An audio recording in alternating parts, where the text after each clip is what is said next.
Tiago capítulo 2, versículo 14, já está aqui. Quem não trouxe Bíblia pode acompanhar por aqui.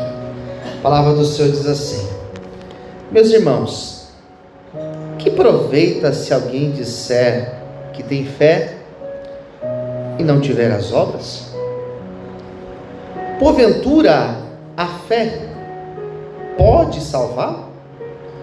E se o irmão ou irmã estiverem nus e tiverem falta de mantimento cotidiano, e algum de vós lhe disser: ide em paz, aquentai-vos e fartai-vos, e lhe não derdes as coisas necessárias para o corpo, que proveito virá daí?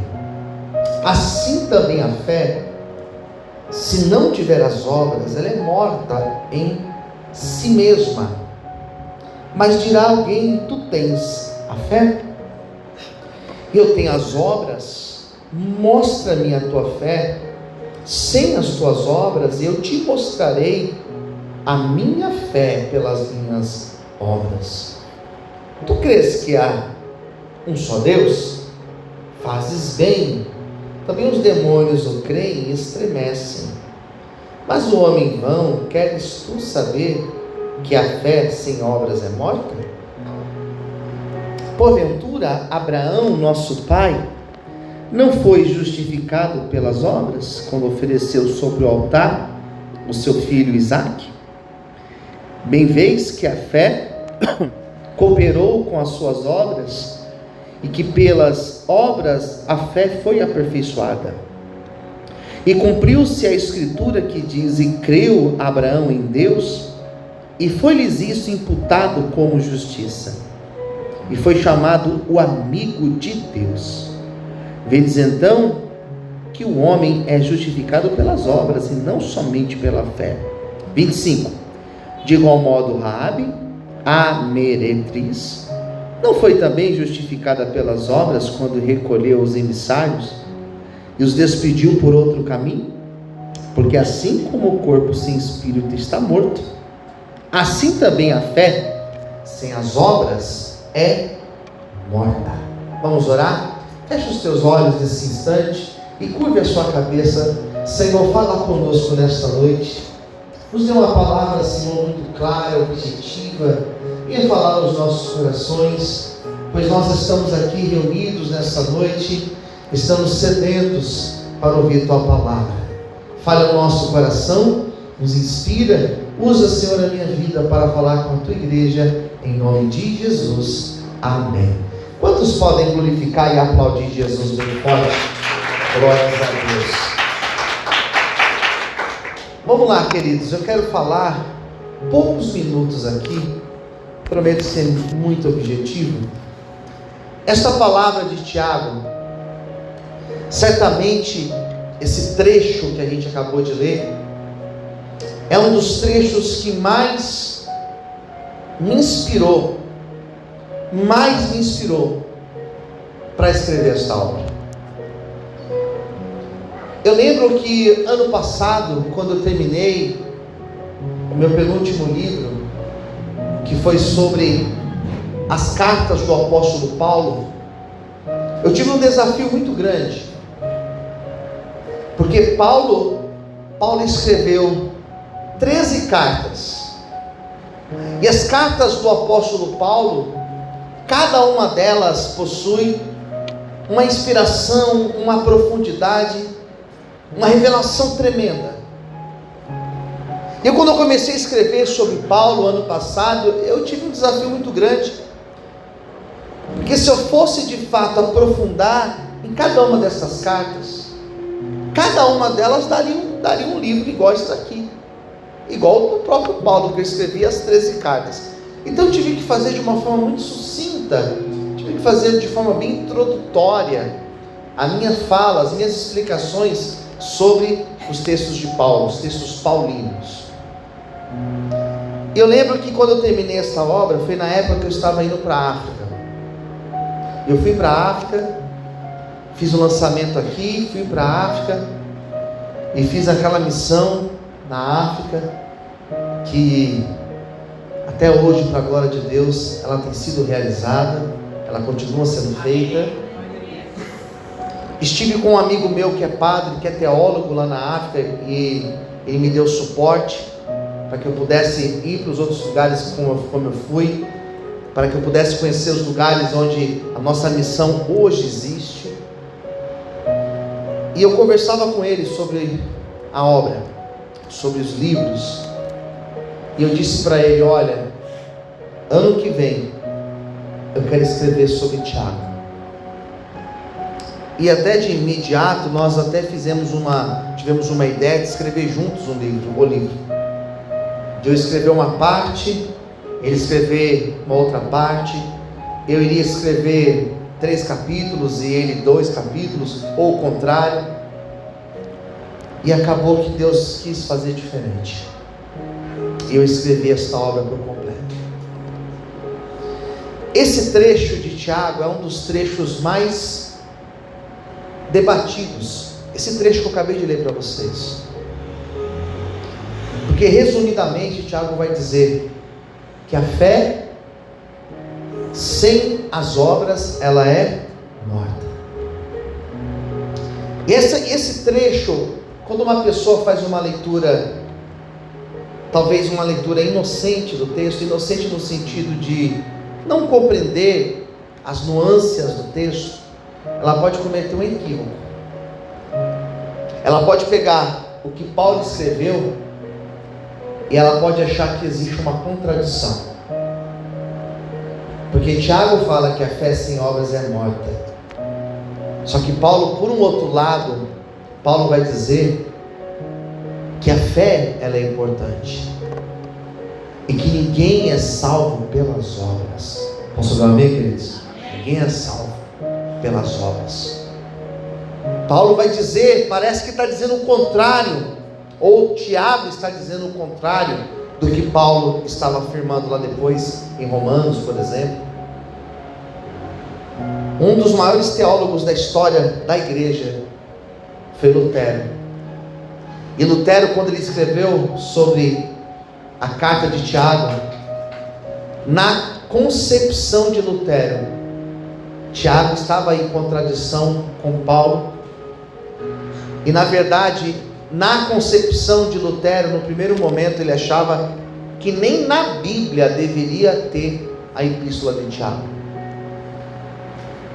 Lutero foi tão radical que quando ele fez a tradução da Bíblia dos originais para o alemão, porque Lutero era alemão, ele pegou a epístola de Tiago e deixou como último livro da Bíblia. Ao invés de Apocalipse, era Tiago. Porque ele não entendia por que Tiago falou essas palavras. Até que ele entendeu. E depois ele pega Tiago, tira lá do finalzão da Bíblia, depois de Apocalipse até, e colocou aqui onde ela está. O que ele entendeu? O que Lutero entendeu, o que nós entendemos hoje, é que quando Paulo fala das obras, que ninguém é salvo pelas obras, Paulo está dizendo que ninguém é salvo pelas obras da lei. Que quando você pega a lei, os mandamentos lá do Antigo Testamento, e você escolhe viver aqueles mandamentos, ninguém consegue ser salvo. Porque os mandamentos, eles vêm justamente para mostrar para mim e para você o quanto nós não conseguimos cumprir a lei. Então quando Paulo fala dessas obras, Paulo está falando dessas obras da lei. Tiago está falando de outra coisa. Tiago está falando que quando você se relaciona com Deus e você crê em Deus, você pratica obras, não é obras da lei. Tiago está falando de boas obras. Posso dar um amém, queridos? Ou seja, como aplaudir o Senhor Jesus? Glória a Deus. Ou seja, o que Tiago está dizendo não é que nós somos salvos porque nós praticamos boas obras. Não. Ele está dizendo que um crente de verdade, genuíno, um servo de Deus, ele vai praticar boas obras. E não é para ser salvo, é porque ele não consegue fazer diferente da forma que ele faz. E ele cita 2 exemplos. Ele cita Abraão, que é o pai da fé para os judeus, que é o nosso pai da fé, pela fé, né? Ele diz que Abraão não simplesmente acreditava em Deus, cria em Deus, mas Abraão, quando ele foi testado por Deus, ele teve a obra, ele teve a atitude de pegar o seu filho e levar lá para ser sacrificado. Depois Deus falou que não precisava. Depois ele cita uma meretriz, imagine só, uma mulher que tinha sido meretriz, depois se converteu a Deus, uma mulher chamada Raabe, que quando ela foi provada em guardar os espias, preservar a vida dos espias, isso está lá em Josué, nos capítulos de número 5 e 6, aquela mulher, ela foi honrada porque ela teve atitude de fé. Tiago vai dizer então, que se nós somos um cristão verdadeiro, nós vamos praticar boas obras. Por que eu me identifiquei com o Tiago? Por que eu escrevi essa obra missionária? Porque quando eu estive na África, eu vi como eu sou pequeno e como a obra de Deus precisa de trabalhadores. Quando eu li esse texto de Tiago, eu entendi que Deus não quer apenas que eu acredite nele. Deus quer que eu demonstre para as pessoas o quanto eu acredito nele, o quanto eu me relaciono com ele. E quando eu tenho esse relacionamento com Deus, eu amo, eu perdoo, eu ajudo, eu estendo as mãos, eu divido o pão. Por isso que Tiago falou, do que adianta se alguém chegar nu ou com fome e você não alimentar essa pessoa. Eu sempre olhei para esse texto e eu sempre entendi, eu preciso fazer algo pelo reino de Deus. Deus não me chamou para ser mais um pastor, para falar bonito, para estar dentro de um ar-condicionado, de um lugar confortável como esse, ou como a minha sala. Deus não me chamou para eu simplesmente estar no meu conforto, no meu bem-estar, e pessoas morrendo sem ouvir falar de Jesus. O que eu tenho feito por essas vidas? E às vezes nós achamos que a pregação é apenas falando, pregando, explicando a Bíblia.